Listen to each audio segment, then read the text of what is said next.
And it's when you're dealing with that person who does reach out to you, and when they do, they show genuine interest. It does seem like they like you. There's attraction. Maybe there are plans to meet. Maybe you're seeing each other. But you know that something is happening. Something prevents you from getting excited.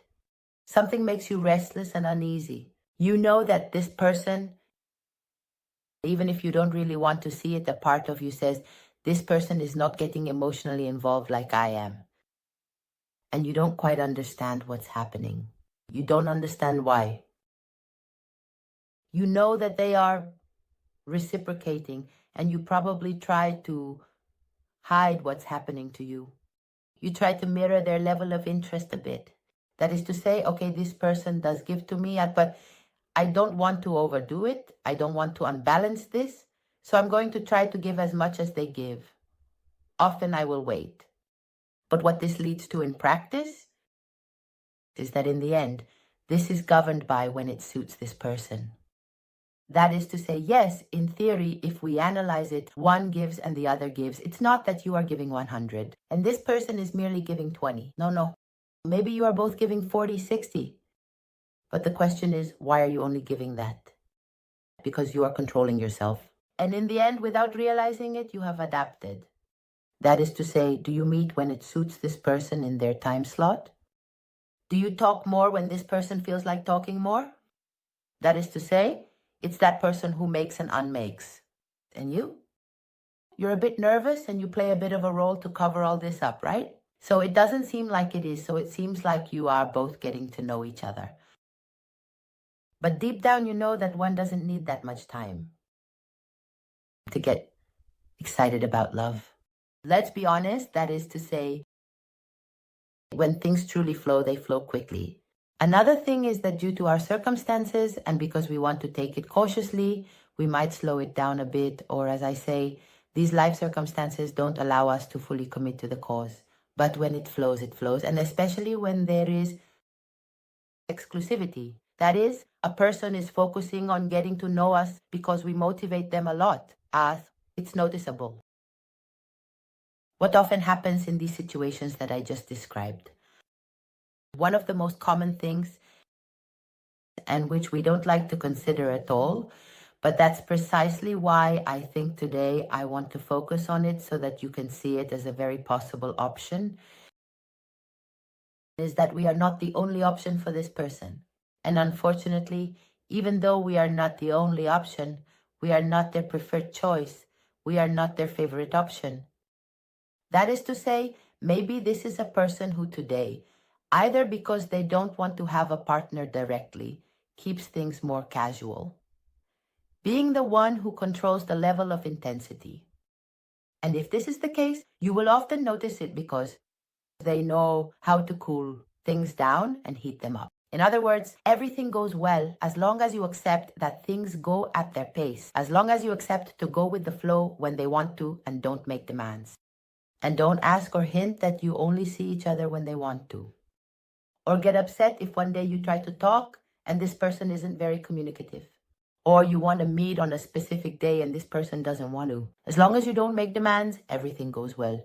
But you notice that if you try to take a bit of control of the situation, it's very likely that this person's reaction will be to distance themselves, to cool off a bit. To the point where you might even start to doubt, wondering if this is where it will end. And when you think or believe that this is how it will stay, bam, you hear from the person again, but you no longer feel entitled to demand anything from them. So, sorry, I think I hope it hasn't mixed too much with the audio. The point is that this person knows how to keep things always in a state where it doesn't even come to the table, whether you are a couple or not. You keep it right there. So there we might be, facing a person who at this moment is not looking for a relationship until they meet someone with whom they do want one. But let's say that per se, it's not that they are particularly thrilled about being in a relationship, but they do want affection, intimacy, and physical contact. And in their free time, well, to have attention and someone to share their emotional space, their affectionate space, right? So This is why you have that feeling of, yes, they like me. Yes, they are attracted to me. Yes, we see each other. Yes, but what's happening? Well, what's happening is that this deliberately on this person's part is not intended to lead anywhere. Unlike you who are considering how this might lead somewhere, this person is looking for the opposite. They are looking to always keep this within a boundary where it won't happen. Or the other situation where among having more options, they have a preferred choice. This person might be hooked on or like someone else, but things aren't flowing with that person. And then, just like this person maintains a wave-like dynamic with the other person, let's say sometimes yes, sometimes no, sometimes it seems like we're getting closer, then we drift apart. This person keeps you around for when it's a no. When the other person isn't there, to not feel that emptiness, to not get depressed, to not feel bad about their self-esteem, they turn to you. In these cases, you will probably feel the intermittence even more. And it will be more random because it won't depend on how your story is going. In the first case, you notice that if things move forward 2 steps, this person takes 1 step back. That, if you've seen each other consecutively and it seems like things are going well, suddenly you know that for a couple of days they will be a bit colder. And it reaches the point where you already know the dynamic and can predict their movements. You're already sensing before it happens that it's going to happen. I have a feeling that this weekend we won't see each other because since we saw each other last weekend and all, I think we won't see each other this time. You already predicted. On the other hand, when we are dealing with someone who has a preferred option and uses us for when that option doesn't work to console themselves and not feel bad, you cannot predict their behavior. Why? Because it doesn't depend on your dynamic. This person is not doing it to slow down the matter, but rather they never really get involved because their primary attention is not on you. And you cannot predict this person's dynamic because it depends on their relationship with someone else. As sad as this may be, sometimes in this situation, people let something slip. Why? Because in the end, they use us a bit for comfort. Sometimes they go a bit too far, and it's not that they tell you they have another option, but sometimes they do talk to us about another person. The same, especially if it's about an ex-partner. Well, from that relationship that they ended not so long ago, and they maintain a friendship with that ex-partner. If you are in that situation where the person comes and goes, contacts you when they want, and when they don't, and they have talked to you about that ex-partner with whom they are friends, what's happening here is that this person is trying to get back with that person or is trying to win them back at all costs, and when it doesn't work out as they want, they turn to you even if they don't communicate it to you. We have to understand that in the end, sincerity from others in emotional relationships, unfortunately, is sometimes lacking. That is to say, people don't want to reveal their cards, especially when they want to get something from us. In other words, that person is not interested in telling you the truth because they know that you might not go along with it. People who have more options rarely flaunt it. They don't tell you, they don't mention that they have dates with other people or that they are talking to others. Why? Because it's a bit grotesque, it's a bit rude, and also because they know you might not go along with it. It's like, well, as long as I sense it but don't know it, then it's my own business. But if you tell me, I might say, no, look, as of today, I'm only getting to know you, right? So I don't like that. So I have to understand this. When I feel that I don't know what's happening because I feel that the other person does like me, they are attracted to me, there is something, right? But despite everything, something is missing.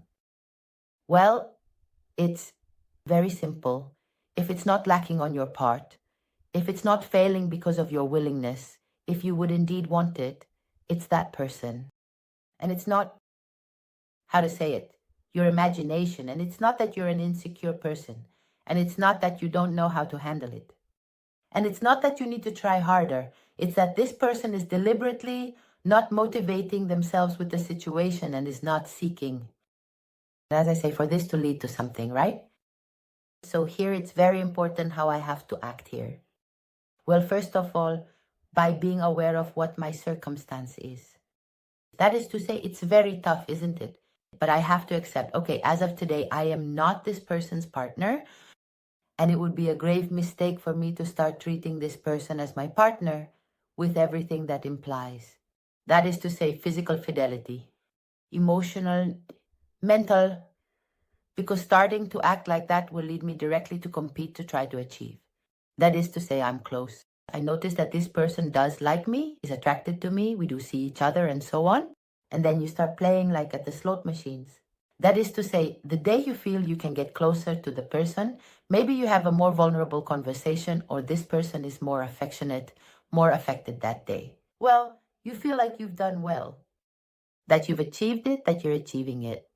And the day this person, on the contrary, is more distant or you don't hear from them, you feel bad about yourself. What have you done wrong? When it has nothing to do with you. It has nothing to do with you the day they are more affectionate or the day they are colder. It has to do with what we explained before.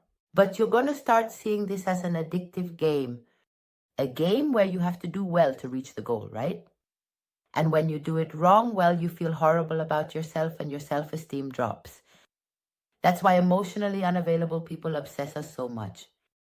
Because of that competition, we enter with ourselves, which leads us directly to idealize the person a lot. And once we idealize them, we give more weight to what we've experienced. That is, we see more potential than there is. We feel we are more compatible than we are because idealization happens. By seeing in that person everything we desire. Suddenly that person becomes the projection of an idyllic future. They are that ideal partner we always dreamed of, and being with them would mean achieving that romantic happiness we always wanted, when in reality, it's not that. It's that in the process of feeling that they were emotionally unavailable, we've turned it into a challenge. We've become obsessed with the idea of achieving it. We've stopped analyzing the situation. What do I want? What is this person really like? How much potential is there truly? How compatible are we? And no. You are already the perfect person. I have to achieve it, and besides, I don't understand what's wrong. I don't understand what's wrong. If you like me, if you're attracted to me, if we have a good time when we're together, and from your idealized perspective, you're going to think that you have an even better time, right? Dates are magical. Maybe this person, unfortunately, doesn't experience them as magical. Maybe you're probably not that compatible, but you experience it that way, right? And then, in the end, the suffering is great. Don't take it that way. Understand that this person is not so ideal from the point that, firstly, they are not seeing the potential. Secondly, it's likely that they are not being sincere. Because indeed, they are not reflecting to you that there are more options. That doesn't mean there aren't any. And you have to start seeing this person not as a dream of your future, which if it came true would be the best. That could happen to you, but as a trap you've fallen into because you believe that this person saw you as their only option, just as you see them, but they are showing you with their behavior of constantly halting the situation, not allowing you to flow and give yourselves to falling in love or something more. They are showing you either that they are using you as a plan B or that they are not seeing the potential, so you shouldn't. Give yourself to seeing so much potential in this person they are not your partner. Start treating them as an option too. Broaden your horizons. That is, if until now you had the idea of only focusing on them, reconsider giving yourself the possibility to continue meeting others. Don't let it be on their terms. If this person, instead of pretending nothing is happening and going with the flow, okay, we only talk when they want, I take advantage when. Reestablish your schedule, reestablish your conditions. Because if this person sees that they have someone they can push around, they will never take you seriously. That is to say, if at the time they thought you weren't their main option, if you allow it, they won't change the way they view the situation. Being accommodating, and on top of that, idealizing the person and putting them on a pedestal are the two worst actions for this person to reconsider the situation with you. You have to show them that you are somewhat aware that you haven't let it show, that this isn't being directed, that you know it's because of that person and you also change the goal. No longer seeking at all costs to believe that you absolutely need to have this person as a partner, but rather opening yourself up again, meeting more people, setting your boundaries, and not allowing them to play with your availability. Do you really need to? How to say it? Come down from the fantasy and get your feet back on the ground. I know that today's message is probably not what you wanted, but it's what you needed. These situations, as I said at the beginning, are very complicated because it's very difficult, isn't it? One considers 100,000 hypotheses instead of considering the most obvious hypothesis, and that's normal. That you don't want, you cling to the good, and since there's something to hold on to, it's not like those cases where you have to deceive yourself a lot. It's enough to close your eyes a little for the desire to fit. Okay, it's just that I don't know, for example, we're getting to know each other slowly. Or, well, besides, this person is obviously going to justify it to you, right? Whenever they're going to be busy with something, when you might complain, they'll tell you they're sorry, but that they're the kind of person who sometimes needs time for themselves. Or that they have more obligations, meaning they'll even make you feel guilty for focusing a bit on what's happening here. They won't openly tell you, look, what's happening is that I have more options, or what's happening is that I don't see you as a partner. What's happening is that I'm trying to get back with my ex, or I like someone else more. They won't tell you that. So, obviously, their discourse will help you to just close your eyes a little, but sooner or later, you're going to get hit hard. That's why I try to open your eyes. As I said before, let's come back down to earth. We won't let ourselves be manipulated because in the end, to a certain extent, this is manipulation. We won't fall into the trap of becoming obsessed with you just because you're emotionally unavailable. And I will also play my cards in a less romantic but more intelligent way. Well, I hope this video is helpful to you, that you liked it, if so, and you haven't subscribed to the channel yet. Of course, I invite you to do so. Hit the bell, because I would love for us to see each other again very soon.